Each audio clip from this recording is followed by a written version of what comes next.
Hello, welcome to the interview series at the 212 NYC Attention Panel. Tell them who you are. My name is Nobles Crawford. I'm the Assistant Vice President of Corporate Brand Engagement at L'Oreal Group.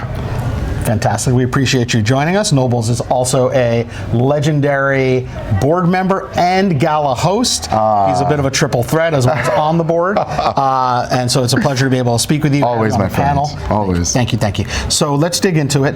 What does attention mean to you in your world today? Attention for me means that you're able to strike the balance between culture and your business objectives.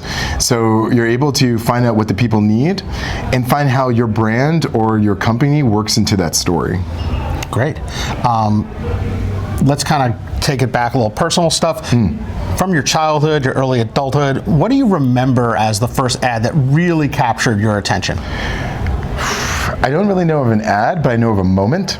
Okay, take it.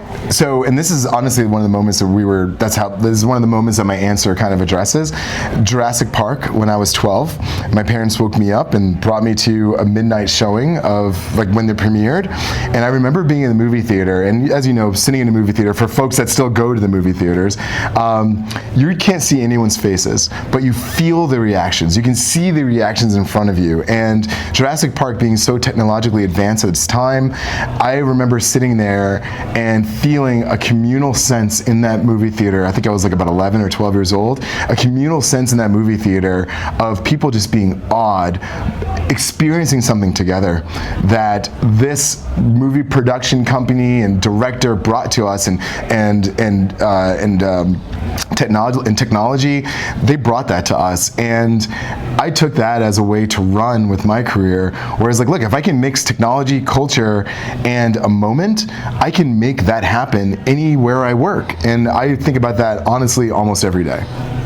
Incredible. Thank you for sharing the story.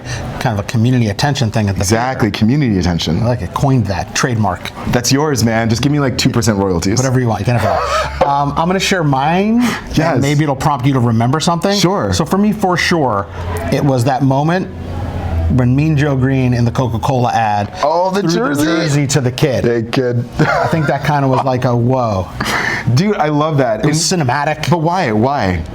It hit a trifecta of things for me. I was a Pittsburgh Steelers fan. Okay. Which is an oddball thing to be in New York. Especially then. I love Coca-Cola Red, shout out. Yep. I just thought that it was like this encapsulation of a moment, an emotional moment that really they just distilled it down, and it was boom, you felt that emotion through the TV.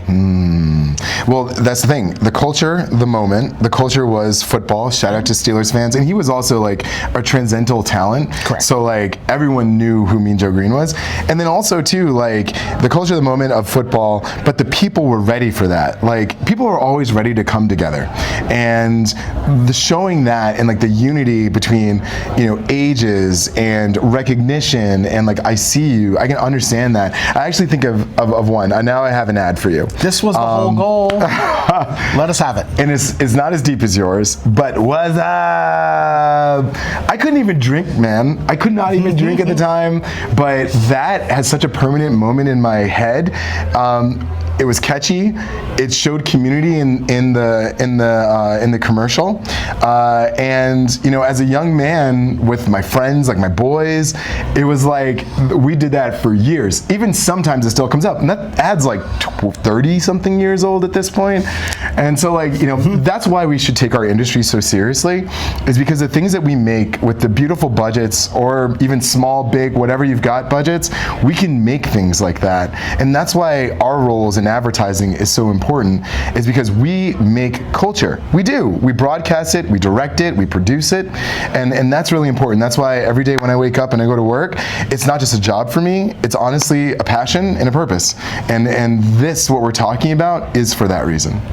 Completely agree. And if we sort of take a step back, that was Anheuser-Busch, incredible marketers. Incredible. Operating in the post-Spuds McKenzie afterglow. Talk about a bar. And rollout was that. So true. And is that potentially the first ever meme? You know what? That's a darn good question, man. I mean, I'm not an authority on I mean, the topic, someone else out there probably knows and can probably like on LinkedIn say yes, it was like the first meme, because I think it was probably like early AOL, like 36K days when that came out. Amazing, yeah, the great memory.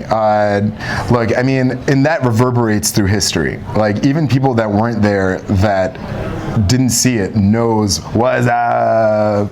I've worked on things like that, and I want to keep doing that, and that's what gets me up every day. This is part of the magic that's inside of you. This little fuzzy sweater? I'm just kidding. Can my birds get lost in your fuzzy Ooh, sweater? this guy with the drip. Stop. Oh my God, I love you so much, Andrew. And I you. All right, so let's get back to the business of attention. Yes. It is only recently become an input in media planning, buying, creative, optimization, and measurement. Where do you think it is on the journey? Are we kind of consumer journey? Where is that product, the concept of attention as a lever we pull as operators? Where are we on the journey? Well, I like to. Has it lived up to its promise? Is it not there yet? Yeah, I mean, I do like to tell people that the human brain is the fastest computer on the planet. AI, quantum mechanics, quantum computing, like, has nothing compared to our brains. And so there's no real way to get ahead of how we think as a culture, because that just happens dynamically in seconds.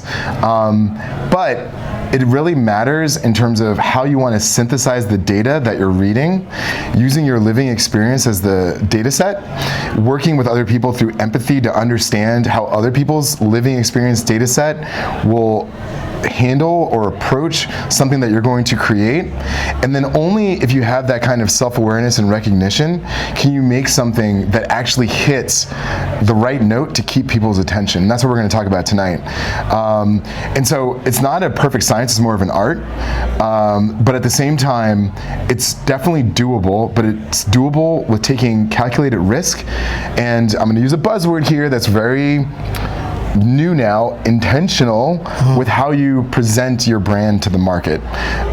And it really comes down to, I think it's more of a nurture like versus nature. We can build talent to feel that way. No matter what kind of person you are, introvert, extrovert, like whatever religion, race, what have you, we're all humans, we're all made of stardust, and therefore we can all feel the same.